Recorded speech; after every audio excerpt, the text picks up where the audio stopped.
Are you chasing life or is life chasing you? There is a difference and it's a big one. When life is chasing you, you are always reacting, always putting out fires, defaulting to what's familiar, even when familiar stopped serving you a long time ago. And underneath all of it, a quiet, persistent question. Do I actually deserve something better? Hello, hello, hello, and welcome to More Than Money, a podcast where we have nuanced conversations about money, business, and life, where we take the time to explore the human side of money because success with money is never just about the numbers. I'm your host, Jacquette Timmons, and whether this is your very first episode or you are joining me for another, I am really, really glad that you were here with me today, especially because I have another guest interview. My guest today is Janis Vogel, an executive relationship coach who specializes in working with women in leadership. And Janis spent about 13 years in New York City, climbing to the top of the film industry, editing and producing for the likes of Spike Lee and on the show of Severance. And then life handed her a reckoning, a divorce, a move to California sight unseen with a 3-year-old in tow, and a question she couldn't outrun. Who am I when the performing stops? Out of that experience, she built the Love Method, a 12-week coaching program rooted in secure attachment, nervous system regulation, and what she calls becoming the love you seek. In today's episode, we talk about the difference between being stuck and being afraid and why that distinction matters more than you might think. We get into intergenerational patterns, what it really means to show up as your authentic self, and how things that make high achieving women so good at their careers can quietly sabotage everything else. And as you will hear, there is overlap with money, and it runs so much deeper than you might expect. So let's get into part one of this two-part series with Janis Vogel. Janis, as you know, I am so excited that we are chatting today, and this has been a conversation that has been in the making for a while and something that's been on my heart since, the fall of 2025. And before I turn the tables over so that you can have a chance to share with our listeners and watchers, a little bit about you and your journey and how you got to where you are right now in your career, I just want to share with folks how we met. And I want to use that as an opportunity of highlighting the difference between networking and relationship building. So, you and I met through someone who's really near and dear to me, Sarah Kathleen Peck. I have taught inside her community, and I believe you have as well. And she will host these events for people that have taught inside her community for all of us to just like gather and connect with one another. And that's how you and I met in one of the breakout rooms. And I just remember your steady, calm presence in that space. And when we came back to the larger group in that as well, and I was like, who is this woman? I need to lean in a little bit more. And also, I think just given the nature of our work, we tend to travel in communities where we are one of a few. And so whenever there's another, it's like, oh, who is that person that I don't know? I want to get to know. So Yes. I just wanted to, shout out Sarah Kathleen and to use the story of how we met to remind people that, yes, it's important to network, but I think more important it is to build relationships and like genuinely have a reason for connecting with someone. And as you will see, as we dive into our conversation, there's a lot about Janis and her background that really intrigued me, but there's also an intersection of, or an overlap between the work that she does and my work with regard to helping people with their relationship with money. So with that as the backdrop, oh, wait a second. Before I even get to that, I also want to thank you for your graciousness when we had our Zoom call, because we had our Zoom call after meeting in Sarah Kathleen's group on a day that was not expected for me. And as some of my listeners will know, in the fall, I had a leak situation that resulted in 2 holes in my ceiling. And the day that I was scheduled to meet with Janis, I had the option of canceling and rescheduling, and I didn't really want to do that, or holding the call in the car because I was car sitting for a friend at the time, or at my neighbor's bedroom because they were like, look, we've got this house, nobody is home, use one of the bedrooms. So I used one of their bedrooms. And that's when we had our call. But you know, when you're already disoriented because something has just completely threw your life, off kilter, and then you're in somebody else's space and it's not yours, and you were just so gracious and like, we could reschedule. I'm like, nope, nope, nope, let's keep going. And so I just wanted to thank you for that, because I Yes. really do appreciate it. Oh, thank you for all your kind words. And I had the same experience. When you talked about what you do, my ears just perked up. And it's such incredible work. And then there's that overlap. And yeah, it was such a perfect way to meet in Sarah K. Peck's Wise Women's Council, where I'm currently a resident coach. So I coach once a month. I coach the leaders in her container. And yeah, I'm an executive relationship coach. So I specialize in working with women in leadership. And it was so perfect to meet you on that day where you had a giant leak in your ceiling, because that's exactly the work that I do, is like, women in leadership have proverbial leaks in their ceilings every day and have to pretend that they don't. To say the least. I work with women post-divorce. I work with women to help them like save their marriages, to leave toxic relationships, to break unhealthy relationship patterns, including the ones with themselves, in order to attract healthy love, both in relationships and in life and in money. Right. And that's what we're going to dig into Right. later. Exactly. Oh my goodness. That is so juicy. The whole notion of proverbial ceiling leaks. That is just so powerful, because, and here's one of the reasons why I think that is really resonating with me. A couple of reasons. One is the leak or the leaks.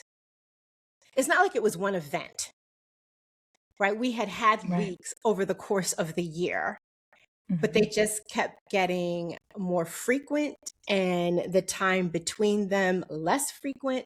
So we knew that there was a problem.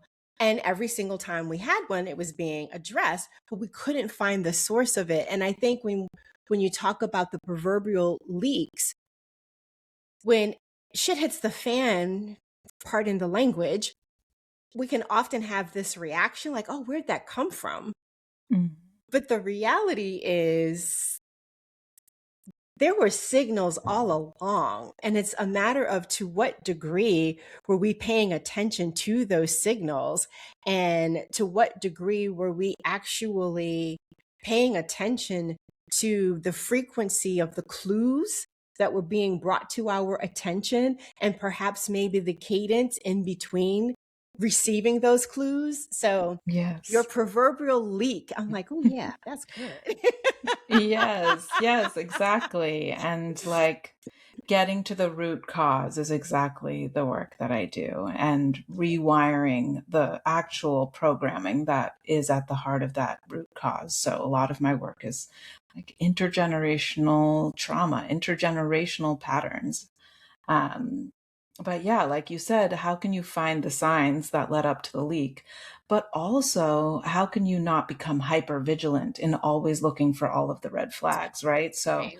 as women in leadership, that is a huge thing. Like you can't Right. jump from hole in the ceiling to becoming hyper vigilant. You can't control every leak, Right. right? Like Right. we have to Um, find ways to actually find the root cause and regulate our systems to be able to weather the storms of life. And it's not always about life getting easier and everyone leaving you alone and letting right. you do your thing. It's Right. about like having your own back and Right.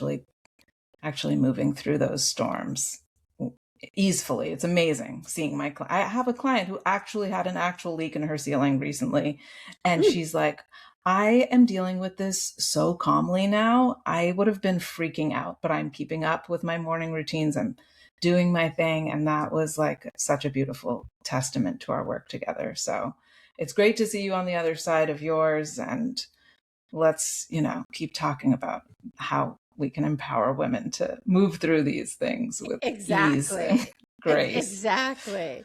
Well, you mentioned that you are an executive coach and you do women in leadership. But what were you doing before you were in this role that you are claiming right now? Thank you so much for asking. Yeah, a lifetime ago and before I had a child. So I have a 7-year-old daughter, and for 13 years I lived in New York City. I'm now in San Diego, California. I was in the film industry as an editor and producer. I worked for Spike Lee on She's Gotta Have It. I worked on Severance with Ben Stiller. So You I've say been Severance deep. with Ben Stiller, but you don't talk about oh my Oh, God. so many things. Yeah, well, no, the Z-Way? other guy. No, the other Oh, guy. I see him in the neighborhood all of no, not Tarantino. What's his name? And he's always in Spike Lee's movie or a lot of Spike Lee's movies. Why am I mm. blanking out on his name? Ah! Okay, maybe it'll come to me. He's He, been in he recent was in things with Spike Lee? He was in Do the Right Thing. He was in a few of them, but he was in Do the Right Thing. The Um, original one? Yeah, I want to. do It's the not. right No, thing. I keep saying Tarantino, but that's Quentin Tarantino. It is not Yeah, very Quentin Tarantino. different. Very different. Very different. But Italian guy, black hair. Oh, Oh, it's driving me crazy beautiful. that I can't think of his name right now. Well, take a second, Okay. Google it if you want to, but Now that you have given me the permission to do that, you know, I am going to take advantage of that because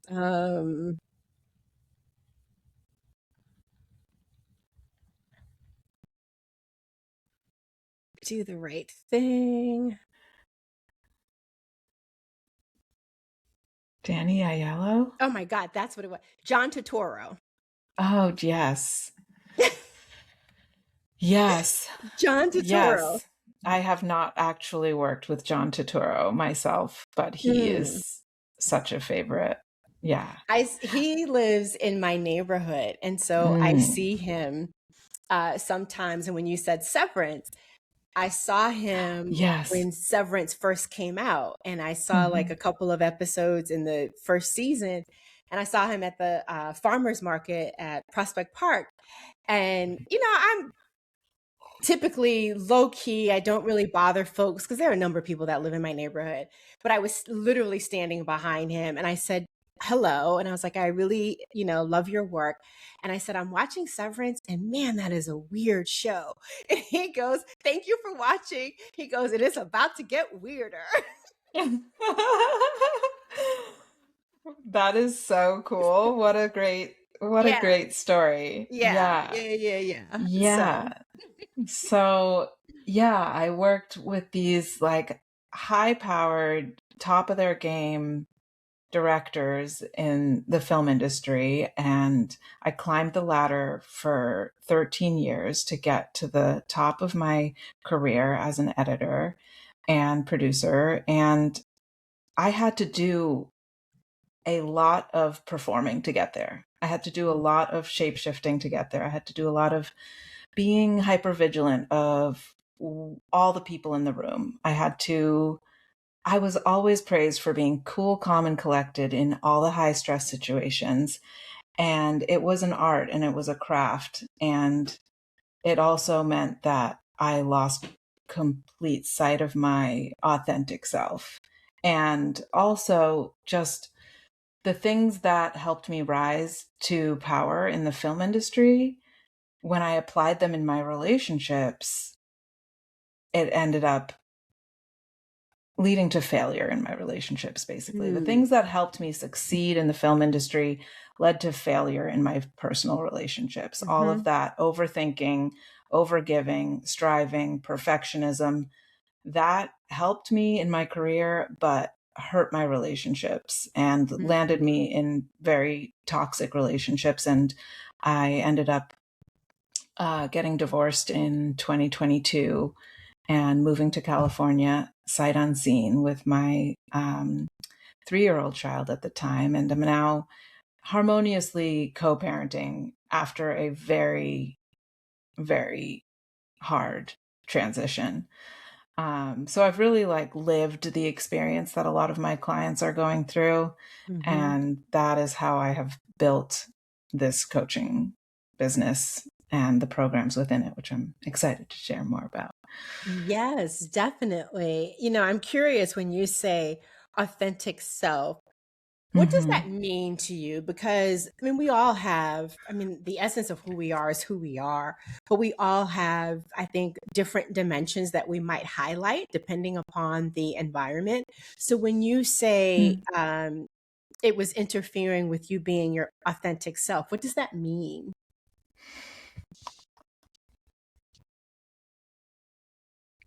When I think about,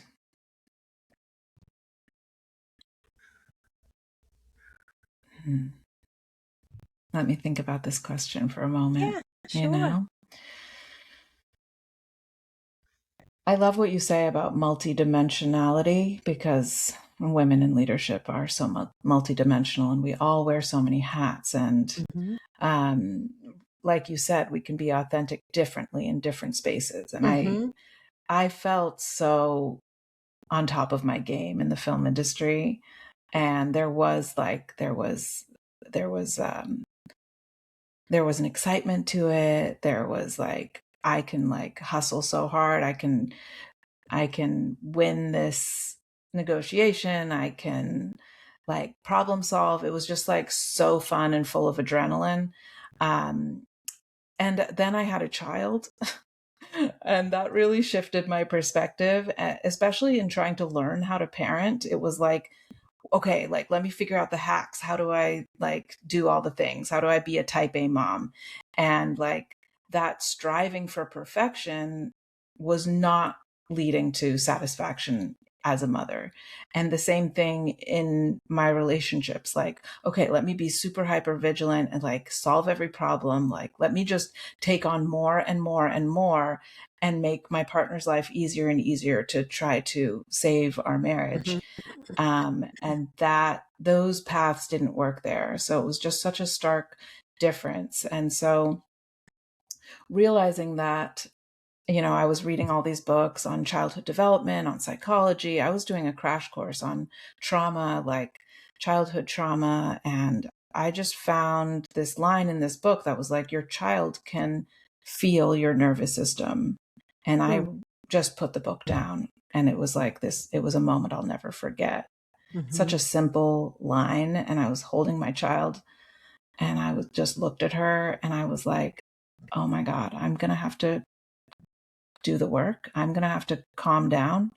I'm going to have to be fully, deeply, and at my core who I need to be to make the life that I want to have. It starts with me. Okay.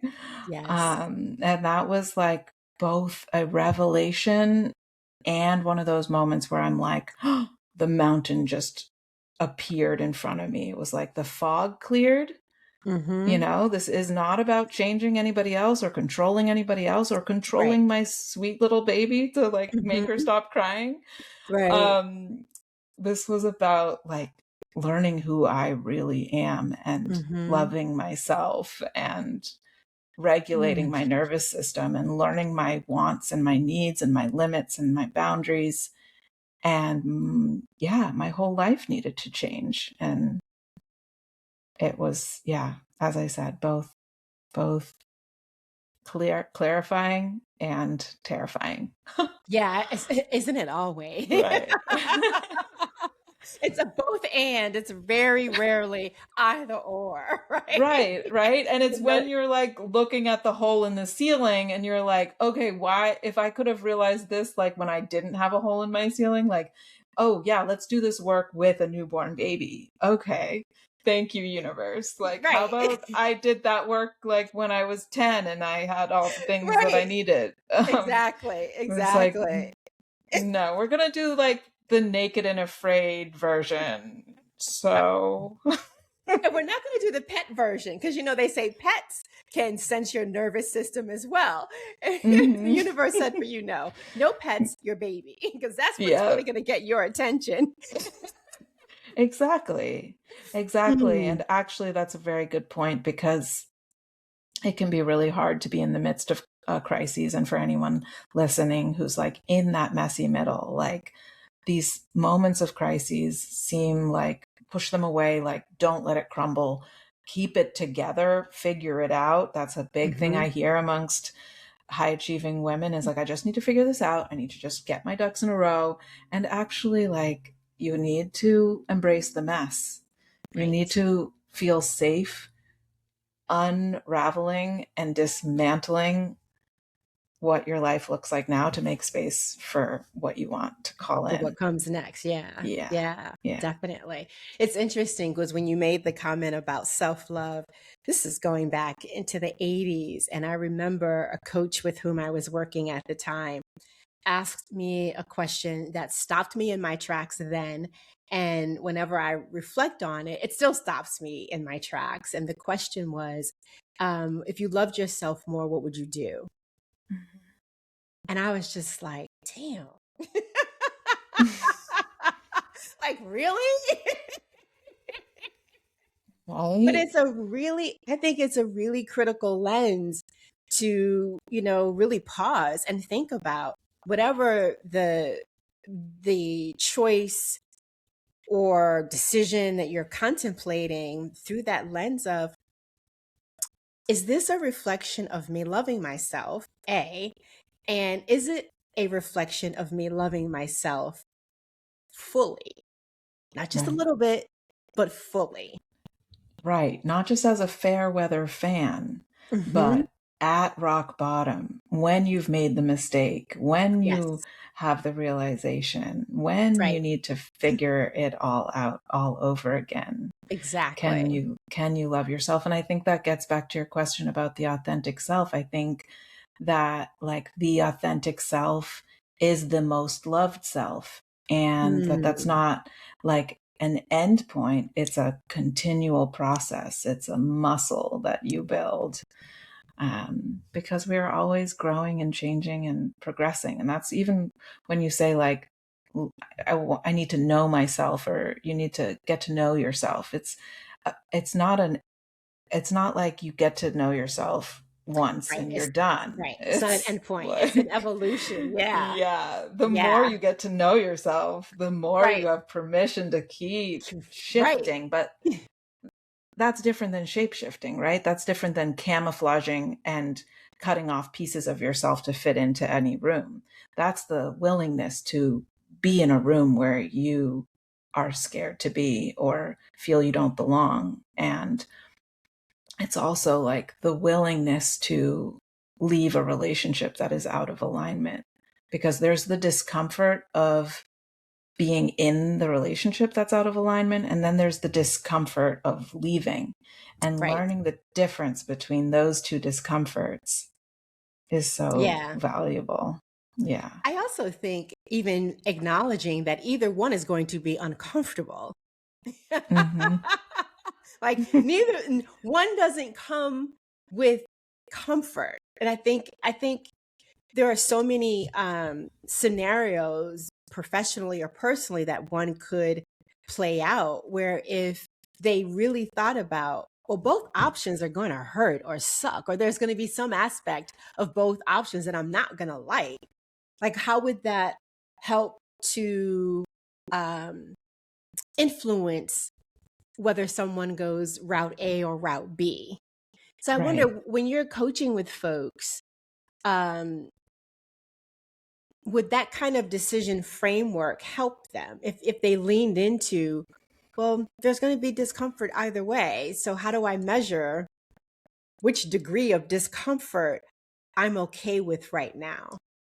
Right, right. And that's where building the nervous system capacity to hold change comes in, because your body is trying to keep you in the familiar territory. And like you Mhm. said, that being between the two discomforts is what causes that feeling of being stuck. So you're not actually stuck, you're just afraid of one of those two options. You might even be afraid of both options, but staying in something that is out of alignment, the more painful it becomes, the more willing someone becomes to change. And it's when the pain of staying exceeds the pain, when the pain of the new exceeds the pain of the old, or the other way around, Yep. I get when it. the pain of the old way exceeds the pain of the new way, that is when people change. But the paradox there is that you're only willing to take on the new pain if you feel worthy of it, and if you feel deserving of true alignment. And so that low self-worth will pull you back into that old familiar, like, relationship, career, Yeah, totally. money mindset, especially money Yeah. mindset. Mm-hmm. Mm-hmm. Like I just don't deserve it. Like you're going to be virtuous by not Right. deserving. It's just Right. that's a trap. Oh my God, that is a rabbit hole. A complete rabbit hole. And I was just struck by your comment about it's not so much that you are stuck, but that you are afraid. I think that's a really Yeah. powerful uh, point, because I think we oftentimes, whether we are in conversation just with ourselves or with other people, we might use the word, oh, you're stuck, you're trying to make a decision. But I wonder if we asked the question, what are you afraid of? If that would help people move past that feeling of not being able, or feeling like they're not able to make a choice or a decision at a particular moment. Yeah, I think certainly. Yeah, because the fears come from your beliefs, Right. right?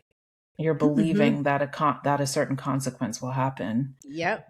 And when you develop like truly secure attachment, which is a lot of the work I do is about secure attachment, becoming a safe haven for yourself. And when you have that home base within yourself, the fear diminishes and you can take the necessary steps. Tell us a little bit more about secure attachment. From what perspective? Well, A general hmm, perspective. okay. A general perspective, but maybe connected to um, the work that you do as it pertains to women's leadership. Yeah. Well, I think the best frame for talking about secure attachment would be to share about the love method, which is Okay. yeah, the love method is my 12-week one-on-one coaching program. And it is all about becoming a secure haven for yourself, becoming the love you seek in the world. So when I talk about that, I mean a lot of people come into my program with anxious attachment, they come in with avoidant attachment, or a combination of the two. And these are habits that were developed long before Mm-hmm. even the age of 3. And so, Mm-hmm. a lot of high achieving women come from troubled childhoods where neglect was just the air they breathed. And Mm-hmm. that's where they learn to like prove and strive and succeed. And like, I think even our generation is raised by less emotionally intelligent parents quite often. And so, from my own experience, it's like that striving for safety was all about looking for it externally and seeking that external validation. And so, after my divorce in 2022, I spent 4 years coaching women and developed this program based on all of that work.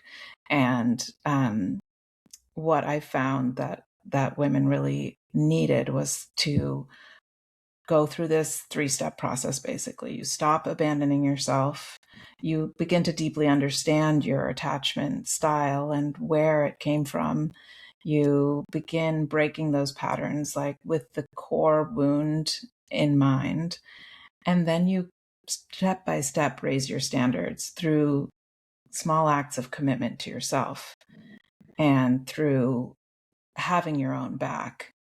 And this is easier said than done, right? Mm-hmm. So, the third step is when you begin attracting healthy love. And around like 7 weeks in my program, a lot of women begin to really come into themselves, really celebrate themselves in new ways, and like really step into their power, because a lot of them are like coming from leadership positions or the top of their field, doctors, psychiatrists, Mm-hmm. um, so many amazing women, and yet they are finding themselves like unable to really advocate for themselves, or unable to really feel that they're meeting their potential, or that they're really stepping into their purpose.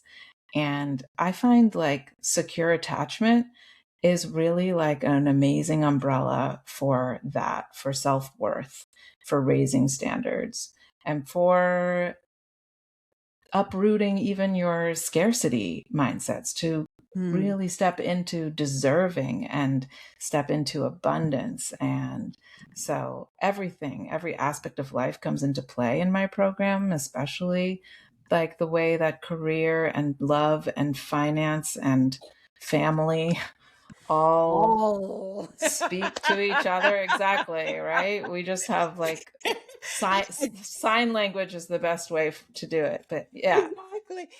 The visual that I have is, the rubber ball band, the rubber Yeah. band ball. That's what I saw. Yes, exactly.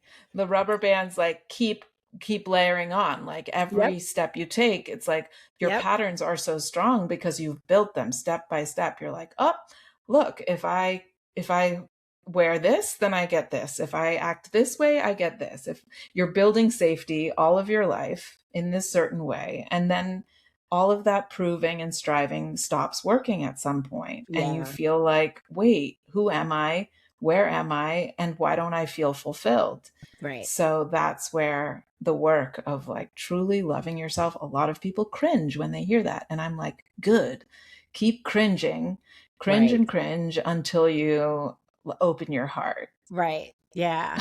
It's really powerful because I was I was in conversation with someone else and I shared this with them, but I think it's appropriate to also share here. So I grew up, it was me and my mother, and my mother loved me to pieces. I was a well-loved child. And although I knew my father, I did not have a relationship with my father. And of course, it's the person that's absent, right? That you want to have. Like, why are you not choosing me? I bring that up because I, at some point in time, started to recognize that the absence of my relationship with my father was showing up in my sales process, because I would take it so personally when either someone would say no, or someone would take a long time to say no, or someone would just not respond to my follow up. And I had to be really intentional about eventually coming up with a follow up process, because as anybody knows, if you own a business, sales is a part of that. And not everybody says yes immediately. So you have to follow up, like, duh. But I had to like develop a framework that would work for me and talk about nervous system, even though I didn't have the language of nervous system at that time. Um, but I had to develop a framework that worked for how I knew my body would react. And when I knew I was tipping over into that, oh, choose me, why aren't you choosing me? Versus this is just a part of the process. And it was really interesting because once I recognized it, once I put into play, okay, these are the number of follow ups that you're going to do, these are the different touch points that you're going to do, and this is how you're going to speak to that fear or that emotion when it bubbles up. I could not unsee it when it came to noticing it with my clients. And so, one client, um, what we recognized was that she grew up like a lot of us with, parents that thought your success is found in working in corporate America or climbing the ladder within government. But this whole entrepreneurship thing, what is that? So every time she would go home for the holidays or a family gathering, and she was so excited to tell her father how great her business was doing, his response was, "That's really great, sweetie. When are you going to get a real job?" And initially that really stung, understandably so. But when I explained to her that that's because his reference point is, I worked so that you could go to college, so that you could work in corporate America and climb the ladder, et cetera, and you out here on your own. He's like, that's too risky. What are you doing? So we had to come up with, share it, but don't share it with the expectation that he's going to give you that validation that you are seeking in a way that makes you feel like you be proud of yourself. Don't let your being proud of yourself be contingent upon whether he is on board with you.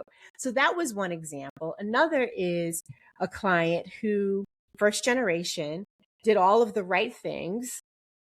And her Pause family one emphasized, second. oh, sure. I'm hearing like a little bit of a rustle. Do you hear it? Nope.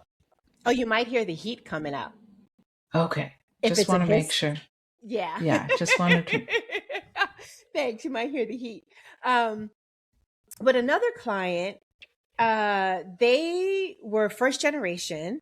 And for them and their family, education, it was all about education. So she did all of the right things. Ivy undergrad, Ivy business school, worked at one of the big six at the time, then joined a partnership, became a partner, left on her and went and did something on her own. And even though she was doing the exact same scope of work with the exact same client base, like not something completely new or different and a whole bunch of different new clients, couldn't understand why when she would quote her prices now, there was all of a sudden this pushback, and why she was so easy to acquiesce to their counter to what her proposals were. Again, when we unpack it, primary reason, her family told her, don't be like those rich people. And so in Mm-hmm. her mind, now that it was her name, not literally, but her name on the business, and it's her making the, final decisions about what the proposal will be, and it's her that they're, ultimately negotiating with, it takes on a completely different experience for her versus when she's inside a partnership or when she's inside a much larger firm. And that really isn't anything that she has to contend with. But when we pointed that out, like, it was so revelatory for her. And we ended up doing a lot of work around that. And so the Mm-hmm. whole idea around, the deserving, you mentioned deserving, and how that plays out with regard to money and just all of that, and just how your core relationships impact your relationships, including your relationship with money. So anyway, I just thought I would share Yes. those little anecdotal stories to Yes. emphasize your point, and to again draw the connection between your body of work and how it overlays with money. Yeah. Thank you so much for sharing that. And I too didn't have a relationship with my father. And, there's an image that sticks in my mind. My mother said that I would wait by the door for him when I was 3 and just wait for Mm, him to return. And so I know that my father leaving at that young age is the core wound that I tend to. And, a lot of the women I work with have done years and years of healing work. And mhm, one of my clients just said, like, I've done all of this work and I just, when I just don't love myself. I can't feel mhm, love for myself. And that was what inspired me to develop this program. And it's like so eye-opening for myself at post-divorce, like dating again and being on the other side of so much healing work and so much nervous system regulation work. It's been over the last couple years, it's been very interesting to see what arises. And there is always work to be done in that area of like developing secure attachment. It's a dance. And yeah, it's so interesting how it plays into how we handle clients and how we handle finances within our business. You can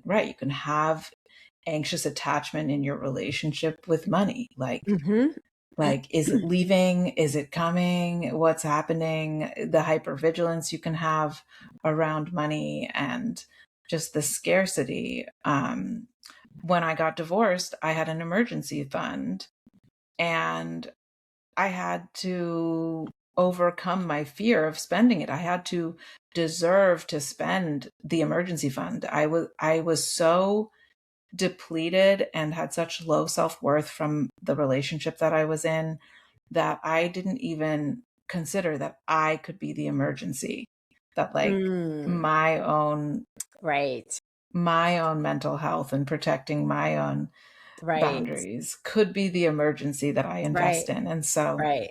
just helping my clients like invest in themselves and Mhm, celebrate investing in themselves. mhm, It's that is the seed we plant. That is the garden we tend right. to allow new growth Mhm. to come into our lives.